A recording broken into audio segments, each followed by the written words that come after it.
cerita-cerita alam roh. Tapi ini ngrungokno tenan. Ben sampean di matur nuwun mbek ulama, mbek wali. Cerita-cerita alam roh. Jadi sing haji misalnya saya kira 2 juta, kira-kira sejuta. Mau nak 600 semua uang 2 juta muda kira. Ya rolasan 20. Sing kira-kira sombong 20. Ini bukan teori bikin-bikinan khas-khas klenik mboten atau khas-khas dunia spiritual rohani mboten. Memang itu nyata. Nyatanya nyata. Kalau cerita gitu, sampai ngerti mazhab para ulama. Tiap kita matehai ulama, mesti ada kata bisir di asrorihi. Atau bi asrori ulu. Ini perlu kalau terangkan. Imam Syafi'i itu termasuk aneh dalam hal menentukan kenapa Jumatan wajib 40. Jadi Imam Syafi'i itu seorang pakar fikih. Dan kebanyakan beliau memutuskan dengan teori usul fikih. Tapi dalam banyak hal juga memutuskan pakai alam rohani. Termasuk dalam hal mensyaratkan kenapa Jumatan harus orang 40. Dan kenapa Jumatan jamaah itu menjadi sunat. Jamaah sholat itu menjadi apa? Itu kalau di alam roh itu diketahui. Jadi kalau yang satu tidak diterima karena satu kesalahan prosedur atau kesalahan prinsip atau kesalahan materi, itu sing dia jadi ditompo lewat yang satu sing layak napa ditompo. Iku nunjukno bahwa Allah di tradisi syafaat. Tidak bisa orang berdiri sendiri di depan Tuhan. Lha sampean bayangkan haji ini sampean tompo iki. Misale kula saleh, wapian terus di pengaruh, engko dikajekno kelar ganjaran mesti setengah mafia. Wong saleh ora ngarep juga tenan. Dagangan tasbih nganti kelar kaji piye ya. Mesti setengah markus sidik-sidik itu malah gampang kelar napa.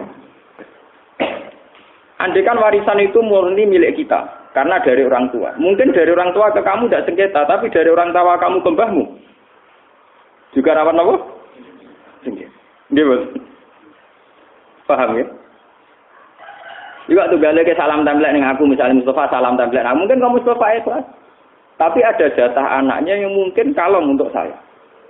Begitu seterusnya. Dalam semua harta pasti begitu. Pasti ada masalah di belakang. Sebab itu diwajibkan zakat, diwajibkan bayar kafah. Karena pasti terjadi begini, ini pasti terjadi. Lah ketika nek Kanjeng Nabi, wong sing jamaah rasa nak ana kancane. Iku kancane iso nyafaati menjadi napa? Sah. Begitu juga haji ning Arafah 600 wong sing ra ditampa gara-gara 6 orang sing ikhlas niku sah. Sama tak ceritani, kenapa banyak yang tidak sah? Oke lah kalau dosa yang besar kayak zina, korupsi itu jelas menjadikan tidak sah. Andai kan orang itu soleh saja, soleh, tidak usah dosa soleh. Itu ada soleh yang kriminal. Mergo soleh yang bersekutu dengan iblis. Soleh yang bersekutu dengan iblis.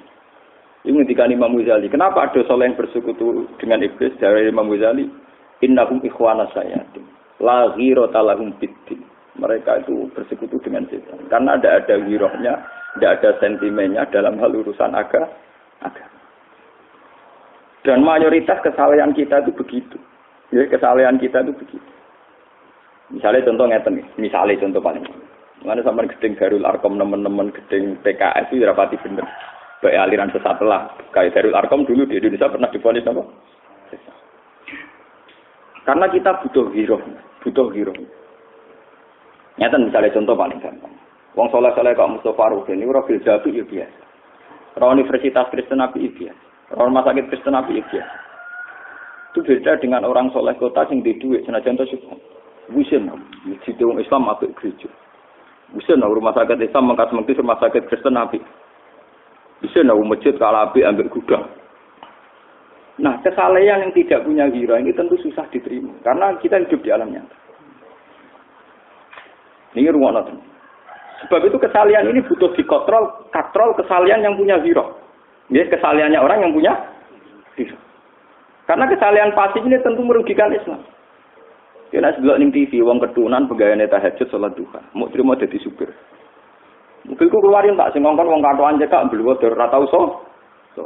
Karena dia majikan tetap harus dipanggil tuan putri. Sementara dia orang soleh, dia sholat. Hanya karena kurang SDM, kurang ghirah, nasibnya alhamdulillah penting kerja halal. Ngono to. Padahal juga majikan di dina blosor gak dihitung haram. Oh, soleh gak sensitif gitu. Soleh kan apa? Dia ngitung halal karena rezekinya dari kerja gak nyolong. Tapi dia tidak pernah sadar institusi kesalehan dia diijak-ijak oleh orang do. Lalu kalau bolak-balik matur teng para kiai, aku mbok ijmi mbok sekuler lah.